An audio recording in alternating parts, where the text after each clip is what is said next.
있습니다. 잠시 기도하도록 하겠습니다. 하나님, 우리의 예배를 방해하려 하는 모든 강력을 이 시간에 다 회파하여 주옵소서. 예배를 드리는 우리의 심령에, 이곳 예배당에 예수 그리스도의 보혈로 가득 채워 주옵소서.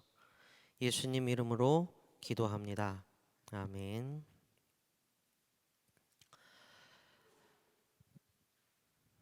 오늘도 우리는 주의전에 나와서 함께 예배를 드리고 있습니다. 저도 몰랐는데 한성수 장로님 통해서 들어서 알게 되었습니다. 캘리포니아에서 제일 오래된 도시가 여기 파사데나랍니다. 그리고 파사데나에서 제일 오래된 교회가 우리 파사데나 장로교회라고 합니다. 그러니 여러분들은 캘리포니아에서 제일 오래된 이곳 파사데나 장로교회의 이 아름다운 예배당에서 예배를 드리고 계십니다. 우리는 이곳에 모여 있습니다. 길 건너편에 보시면 넓은 주차장이 있죠. 콜로라도대로 주차장이 있고, 이것 또한 들어서 알게 된 건데, 우리 저 오르간 있잖아요. 제가 이런 예체능에 좀 문외한이라서 전혀 몰랐는데 미국 전역에서도 세 손가락 안에 드는 그런 오르간이라고 합니다. 그러한 오르간의 웅장한 소리를 정말 감격스럽고 감사하게도 우리는 매주 들을 수 있습니다. 예배당 뒤편에 보시면 건물이 있지요. 이제 페리시 하우스라고 그래갖고 교부들의 집 이런 뜻인데, 그곳에는 넓고 쾌적한 방이 여러 개 있어서 우리 아이들이 그곳에서 예배를 드립니다. 우리 교회 건물 곳곳에 보면 예배에 필요한 집기들이 가득하고요. 의자, 책상, 보면대, 악기, 음향 장비 없는 게 없습니다. 얼마 전에 우리 교회 웨스트민스터 콰이어 방문했었죠. 한 친구하고 이렇게 대화를 나누는데 저한테 이렇게 얘기하더라고요. 예배당이 참 특별하게 느껴져요. 뭔가 모를 품격이 배어 있는 것 같아요. 이렇게 얘기를 하더라고요. 이토록 멋지고 훌륭하고 아름다운 교회에서 우리는 편안하고 품격 있게 예배를 드립니다. 이런 우리와는 전혀 다른 모습의 교회, 전혀 다른 모습의 예배에 대해서 우리 성도님들께 얘기를 들려드리고 싶습니다. 제가 21~22살 어간에 학교에서, 대학교에서 만난 친구의 경험담입니다. 우리 성도님들께 부탁드리건대 듣고 잊어버리지 마시고 잘 기억하여 주셨으면 합니다. 보안상 이 친구의 이름을 밝힐 수 없으니 제가 그냥 철수라고 하겠습니다. 철수 이 친구는 탈북자였습니다. 혹시 지금 이 설교 방송을 보시는 분들 중에 나이가 어리신 분이 이 탈북자가 뭔지 모르실 수 있기 때문에 설명드리자면, 탈북자는 공산 독재 체제의 북한에서 탈출하여 나온 사람을 말합니다.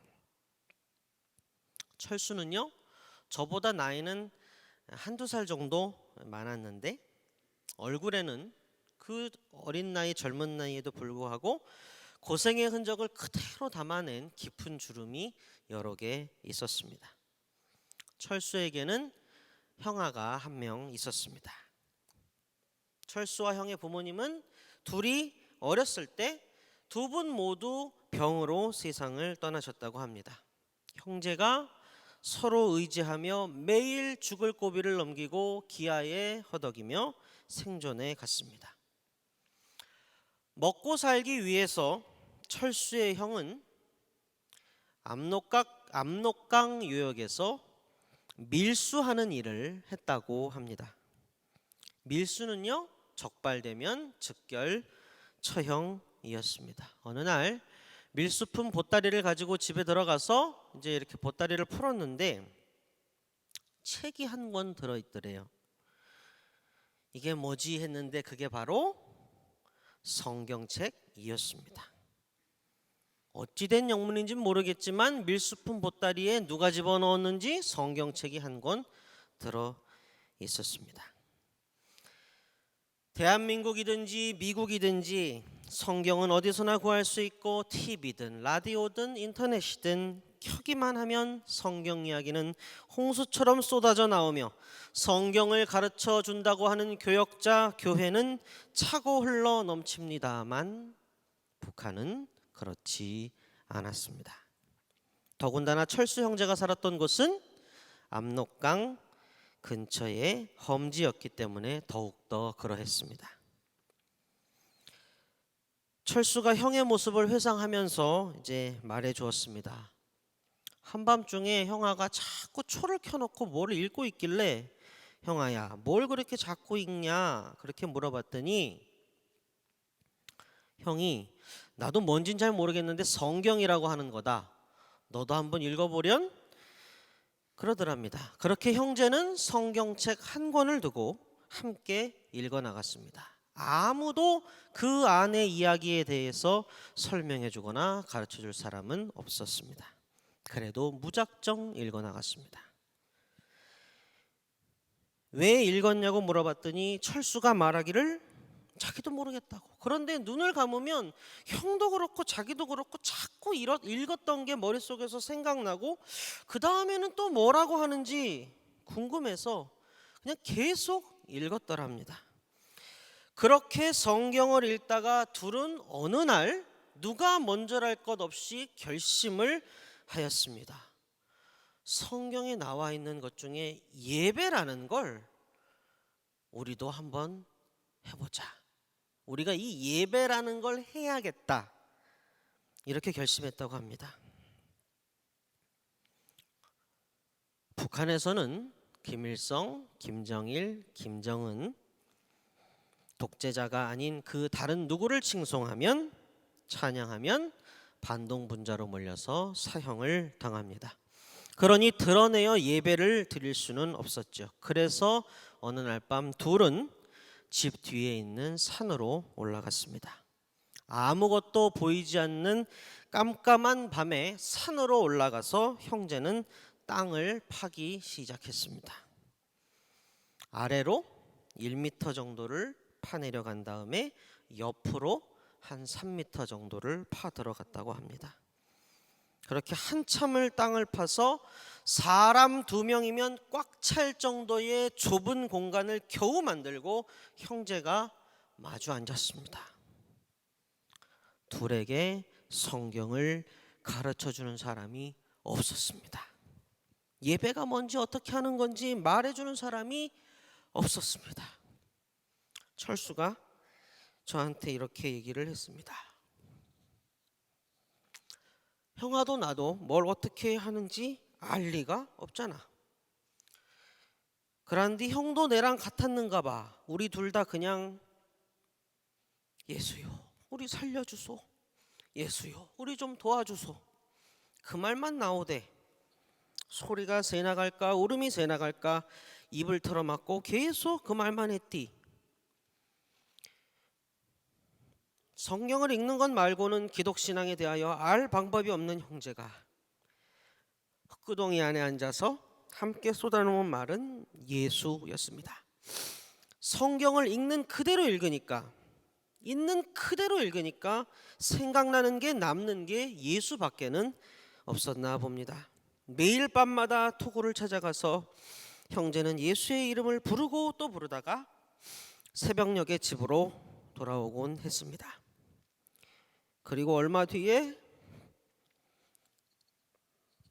철수의 형은 예수쟁이라는 제목으로 총살을 당했고 철수는 죽음을 무릅쓰고 압록강을 건너 북한을 탈출하여 대한민국으로 오게 되었습니다. 이 형제에게도 교회가 있었습니다. 흙구덩이 교회. 이 형제에게도 예배가 있었습니다. 예배의 순서는 한 가지, 예수요 예수요 예수 이름 부르기 한 가지였습니다.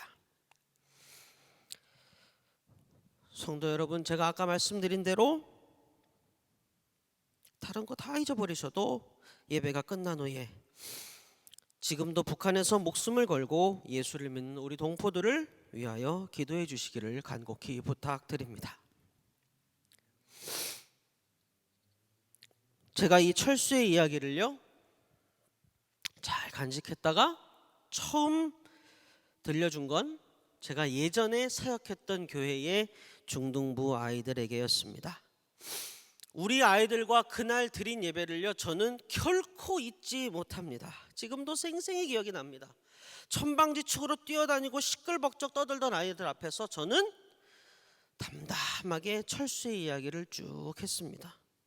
놀랍게도 난리를 치던 아이들의 목소리가 점점 작아지더니 이내 고요해졌고 60여 명의 아이들이 제 음성에 귀를 기울이고 있었습니다. 아이들에게 말했습니다. 얘들아, 너희들 다들 들어올 때 주보 받았지? 자, 주보 꺼내보자. 주보 꺼내보자. 자, 손에 들고 팔랑팔랑 이렇게 해보자. 제가 아이들과 함께 주보를 보면서 말했습니다. 얘들아, 우리가 지금 드리는 게 뭐지? 그치? 예배지? 그럼 예배 순서가 여러 가지가 있잖아. 그 예배 순서라고 되어 있는 것 중에 어떤 게 예배의 핵심일까? 어떤 예배 순서가 있으면 예배라고 할 수 있고 어떤 예배 순서가 없으면 예배라고 할 수 없고 그런 게 있을까? 예배의 핵심이 뭘까? 그러면서 제가 빨간색 굵은 보드 마카를 손에 들고 이렇게 말했습니다. 하나씩 지워보자. 뭐가 있어야 예배라고 부를 수 있는지 자 한번 지워보자 하면서 자 신앙 고백, 사도신경 지워보자. 이거 없으면 예배일까 아닐까? 다음으로 찬송가 부르는 순서 있네. 한번 지워보자. 찬송가 지우면 예배일까 아닐까? 다음에 뭐야? 우리 부장님이 대표 기도 하시네? 이거 지워보자. 대표 기도가 없으면 예배일까 아닐까? 계속 지워나갔습니다. 야, 설교네? 너희들이 싫어하는 전도사님 설교 시간이네? 이거 지워보자. 이러면 예배일까 아닐까? 헌금 순서다. 이것도 지워보자. 예배일까 아닐까?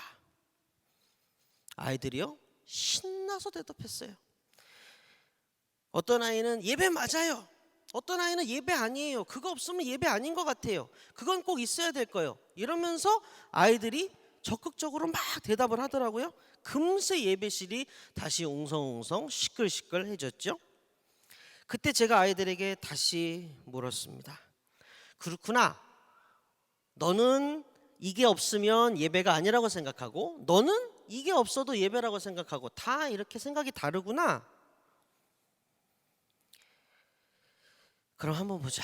아까 전도사님 친구 철수 얘기해줬지. 철수가 형아랑 같이 땅에 굴을 파고 들어가서 예배를 드렸다고 했잖아.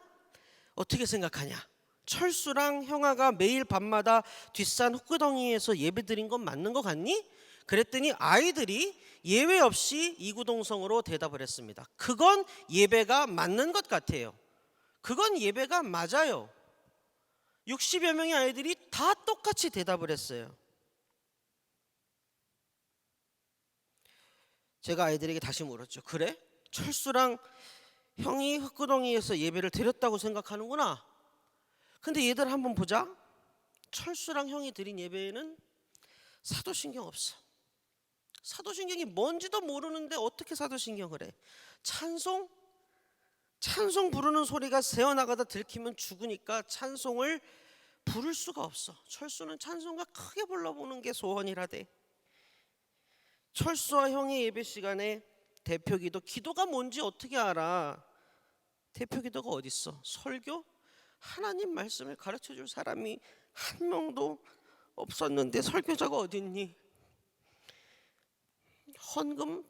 돈이 어디 있어? 쌀이 살 돈이 없어서 나무 뿌리를 캐먹는데 그 형제가 주기도문이 뭔지는 어떻게 아니?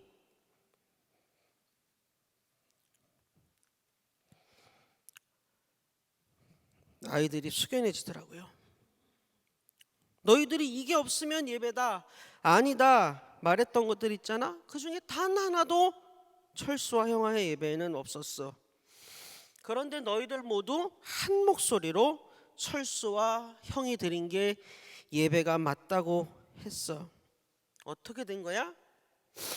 우리 예배 순서에 있는 게 철수와 형한테는 하나도 없는데 왜 너희들은 철수와 형이 한 게 예배가 맞다고 얘기했지? 아무도 대답을 못하고 잠시 정적이 흐르고 내노라 하는 장난꾸러기 한 녀석이 손을 들고 이렇게 말하더라고요. 전도사님, 왜인지는 모르겠어요. 그런데 철수가 형아랑 예배를 드린 건 확실한 것 같아요. 전도사님이 좀 알려주세요. 왜 그런 거예요? 사랑하는 성도 여러분, 어떻게 생각하십니까? 철수와 형아가 드린 게 예배가 맞습니까? 동의하십니까? 예수요, 예수요, 살려주소, 도와주소 이 말만 했을 뿐인데 예배가 맞습니까? 제 대답은 예, 그럼요. 완벽한 예배 맞습니다. 왜냐하면 예수님 때문입니다.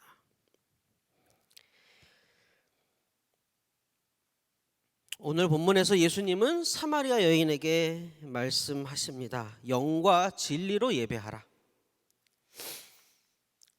이게 무슨 말인가 참 어렵죠, 그죠? 영과 진리로 예배하라. 제가 간단하게 바꿔드릴게요. 성령으로 예배하라 이 말입니다. 그럼 성령으로 예배하는 건 뭔가 의문이 생기시죠? 성령이 우리 사람에게 하시는 일이, 베풀어 주시는 은혜가 여러 가지가 있습니다. 그런데 그 중에 예배를 진정 예배되게 하는 게 있습니다. 뭔가 하면 바로 예배 가운데 우리가 예수님을 그리스도로 주로 고백하게 하는 일입니다. 다시 한번 말씀드립니다. 성령께서 우리에게 하시는 여러 가지 일들 중에 예배를 예배되게 하는 일이 하나 있는데 그것은 바로 예수를 그리스도요 주로 고백하게 하는 일입니다. 다시 말해서 상식적으로 예수는 나와는 전혀 생판없는 남입니다. 2000년 전의 사람이죠. 수천 수만 마일 떨어진 고대 근동에 살았던 히브리 청년입니다. 유대인의 왕이라는 죄패를 달고 사형 집행틀 십자가에서 죽었던 자입니다. 죽은 지 사흘 만에 부활했다는 소문이 있고 하늘로 올라갔다고 합니다. 그런데 예배의 자리에서 예수는 2000년 전 고대 근동에 있었던 사람이 아니라 지금 여기에서 나와 함께 계셔 나의 마음에 공감하시는 분입니다. 예배의 자리에서는 예수가 죄패를 달고 십자가에서 죽임을 당한 게 예수 자신의 죄가 아니라 내 죄 때문이라는 고백이 있게 됩니다. 예배의 자리에서는 예수가 부활했다는 사실은 단지 옛날에 돌았던 소문이 아니라 예수가 사망 권세를 깨뜨리시고 나를 자유하게 하셨다는 현재의 확증이 됩니다. 예배의 자리에서는 과거에 하늘로 올라가신 예수가 훗날 천국 문 앞에서 나를 맞이해 주시는 주님이라는 사실을 깨닫게 됩니다. 사랑하는 성도 여러분, 예수를 주로 고백하게 하는 것은 성령님만이 하실 수 있는 일입니다. 마가의 다락방 한번 떠올려 보시겠어요? 3년 동안 데리고 다니면서 온갖 이적과 기사를 보여주고 부활하신 후에 40일 동안 승천하기 전까지 부활했다는 증거를 계속 눈앞에서 보여주시고 하늘의 비밀을 들려주시고 했어도 예수와 함께 있던 이들은 여전히 예수가 진정 메시아이고 주님임을 깨닫지 못했습니다. 여전히 벌벌 떨었고 두려워했고 갈 길 몰라 갈팡질팡했죠. 그런데 그런 예수의 제자들에게 마가의 다락방에서 성령이 쏟아 부어졌을 때 그들은 비로소 예수가 주님이심을 깨닫고 고백하고 두려움 떨어내고 담대하게 사방천지로 뻗어나갈 수 있었습니다. 비로소 마태복음 28장의 대위임 명령을 이행할 수 있게 되었습니다. 이 성령 세례가 오늘날 우리에게 일어나는 제1의 시간, 제1의 장소가 어디입니까? 이 또한 마가의 다락방 사건 이후를 보면 됩니다. 마가의 다락방 사건은 무엇의 시작이었냐면요, 교회의 시작이었습니다. 이 교회는 예수를 주로 고백하는 이들이 모여 예수를 주로 고백하는 예배를 드리는 성도들의 연합이었습니다. 성령 세례의 제1의 시간, 제1의 장소는 우리가 예배드리는 바로 지금이요, 우리가 예배드리는 바로 여기입니다. 철수와 형아는 성경을 읽었습니다. 목숨 걸고 그저 묵묵히 읽었습니다. 그렇게 성경을 읽었더니 가슴에 차오르는, 가슴에 남는 한 단어가 바로 예수였습니다. 아무도 가르쳐주지 않았어도 성령이 철수와 형아에게 임하셔서 예수 그리스도가 그 형제의 주님이심을 깨닫게 하셨기에 형제의 입에서 예수요 예수요 이 말이 흘러나왔고, 그 흙구덩이가 바로 비록 좁더라도 초라해도 예수님이 그 자리에 분명히 함께 계셨습니다. 세상 그 어떤 예배보다도 진실한 영과 진리로 드리는 예배, 성령으로 드리는 참 예배를 철수와 형아는 그 험악한 곳에서 드렸던 것입니다. 여러분, 세상에는요 허다한 예배가 있습니다.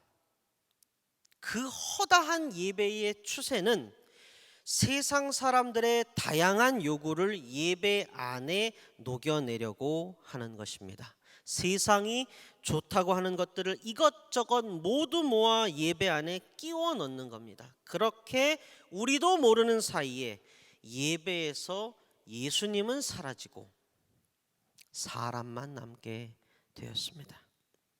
예배의 겉모습은 화려하고 세련되졌을지 몰라도 예배에서 능력이 사라졌습니다. 우리가 인정하기 싫어도 교회 안팎에서 들려오는 예배에 대한 비판의 핵심이 바로 이것입니다. 너희들이 예수를 얘기하길래 예배에 와봤더니, 그래서 예배에 참석해봤는데 예수가 어딨냐? 사람밖에 없더라. 이것이 예배에 참석했던 바깥 세상 사람들의 그들 그대로의 진솔한 대답입니다. 너희들이 예수 만나라며, 예수 믿으라며, 그래서 예배당에서 예배 들어왔었잖아. 근데 그 예배에 예수가 어디 있든 내가 보니까 사람만 있던데 얼마나 가슴 아픈 질타입니까? 그러나 이와는 달리 성령으로 드리는 예배는 2000년 전 유대 땅의 예수를 지금 내 옆에 예수로 만나게 합니다. 성령으로 드리는 예배는 십자가에서 흘러내린 예수의 피가 나를 위해서 흘리신 피로 느껴지게 하고, 예수의 부활과 동시에 내 목의 쇠사슬이 부서졌음을 깨닫게 합니다. 이게 바로 예수님이 사마리아 여인에게 가르쳐 주신 참 예배입니다. 다시는 목마르지 않을 생명 샘물을 마실 수 있는 예배, 예수님이 우리에게 가르쳐 주시는 예배가 바로 그런 예배입니다. 우리가 드리는 예배는 어떤 예배입니까? 또한 우리는 어떤 예배자입니까? 예배의 자리에서 무엇을 구하십니까? 누구를 만나기를 원하십니까?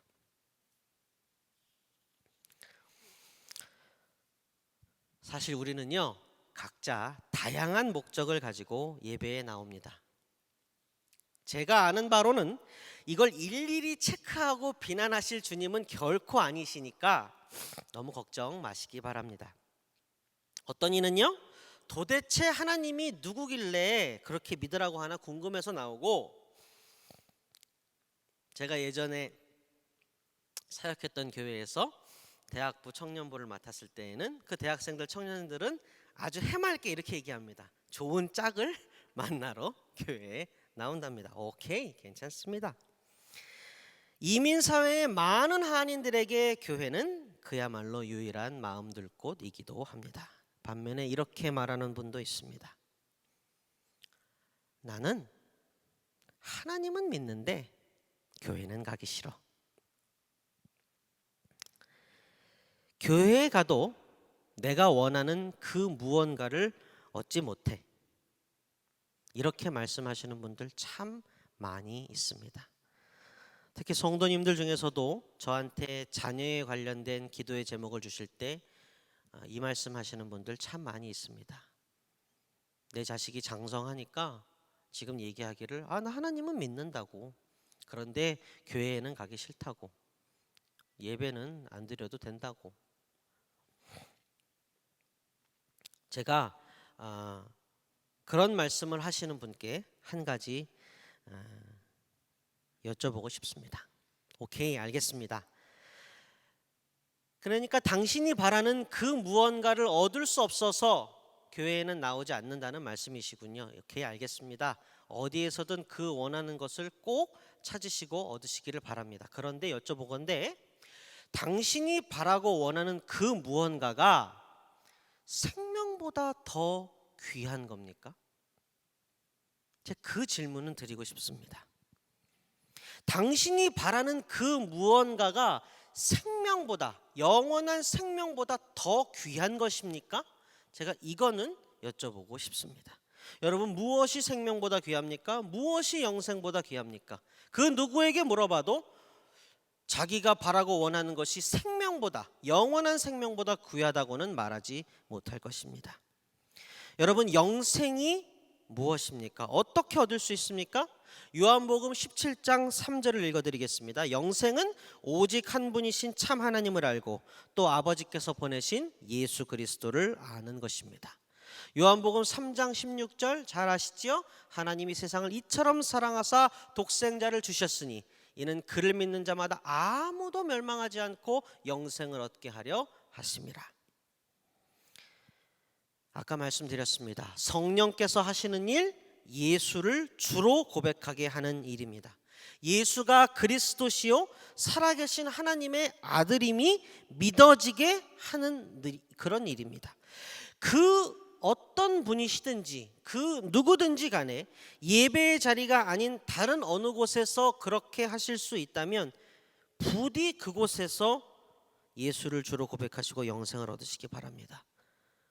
그러나 그렇지 못하다면, 그렇지 않다면 부디 우리의 예배의 자리에 나오셔서 함께 모여 성령으로 예배드리며 함께 예수를 주로 고백했으면 좋겠습니다. 성령께서는 다양한 목적과 생각과 의도를 가지고 예배의 자리에 모인 우리를 한 심령 한 심령 세밀하게 어루만지십니다. 그리고 결국에는 다 한 목소리로 한 마음으로 예수를 주로 고백하고 예수 그리스도를 사랑함에 이르게 하실 것입니다. 말씀을 맺겠습니다. 사랑하고 존경하는 우리 파사데나 장로교회 성도 여러분, 우리 예배는 너무나 소중합니다. 내 심령 한가운데서 예수님을 만나는 시간이기 때문입니다. 예수님은 진짜로요 우리 마음속에 계십니다. 예수님이 그렇게 하시겠다고 성경에서 말씀하셨습니다. 성령께서 우리를 도와주실 것입니다. 여기에 모인 우리 모두가 다 예수님을 주로 고백하고 구원의 감격과 기쁨을 되새기며 주님께서 주시는 힘과 지혜와 용기를 얻어 또 힘차게 삶을 살아갈 수 있을 것입니다. 사마리아 여인은 예수님을 만나고 예배를 회복했겠죠. 그 여인의 마을 전체가 예수를 만났고 믿었고 그곳에 하나님의 나라가 이루어졌습니다. 예배가 살아나면 우리 한 심령 한 심령이 살아나고 예배가 살아나면 교회 전체가 바뀝니다. 교회에서 흘러나오는 생명수는 교회에 머물지 않고 사방 천지로 흘러 넘쳐가서 메마른 땅을 적십니다. 그렇게 하나님 나라가 흥왕합니다. 하나님의 나라를 이 땅에서 이루고 싶다면 제일 먼저 우리의 예배가 참되어져야 할 것입니다. 우리의 예배가 더욱 참되기를 주님의 이름으로 축원드립니다. 다 함께 기도하겠습니다.